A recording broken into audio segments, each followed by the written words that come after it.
The types of emergencies a hospital like Penn Presbyterian will generally face are both external disasters as well as some internal disasters. External disasters, primarily things like snowstorms. We've had issues with hurricanes, and not necessarily flooding on the campus, but access to other supplies and materials, bridges being closed, other plants not being able to ship products, food, linen, things like that, that have created challenging environments for us. We always drill and prepare for disaster events. We do both desktop as well as some live drills for disasters. We do biohazard disasters, and the Southeastern region and the Southeastern Connect also work with us on staging some of those disaster preparedness drills.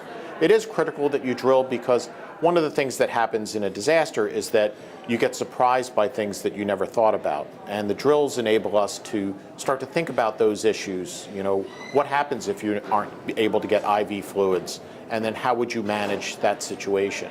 And those are the important parts of the drills that we do. Staff is the hospital, and that's the people who work there make up what Penn Presbyterian is and is all about. And we've had a tremendous staff over the years. Whenever there's been a disaster or an event, a snowstorm, a snow emergency, we don't have a shortage of people who are willing to volunteer to help out, will come in and stay extra days. I think the most we've ever slept over is 500 staff people.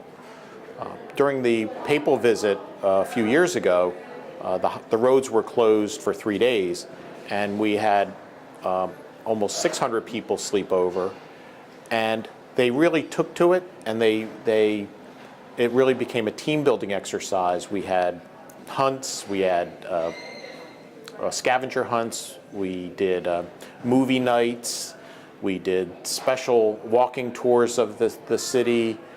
We had a whole variety of events for the people who were off shift to keep them engaged, so that then when they were ready to go back on, it wasn't like they just stood around for 8 hours waiting to go back on. I think the important thing that was a takeaway, and I think we all want to work in that fashion, is that when you're in the room and you're trying to figure out solutions to the problem, that's the time to talk. And you have your disagreements, you work through issues, but once the decision's made and you know the direction, it's critical that all members of the team, especially the leadership team, go out and communicate with that shared vision.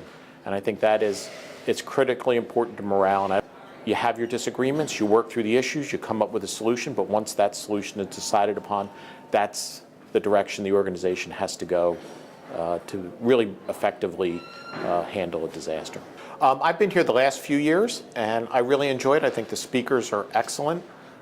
Both the keynote speakers I know last year and this year on the first night were fantastic speakers. I really enjoyed it. I also enjoy an opportunity to meet with a lot of colleagues from across the state. Often it's the only time of year I get to see some of the colleagues that I know in person rather than via email.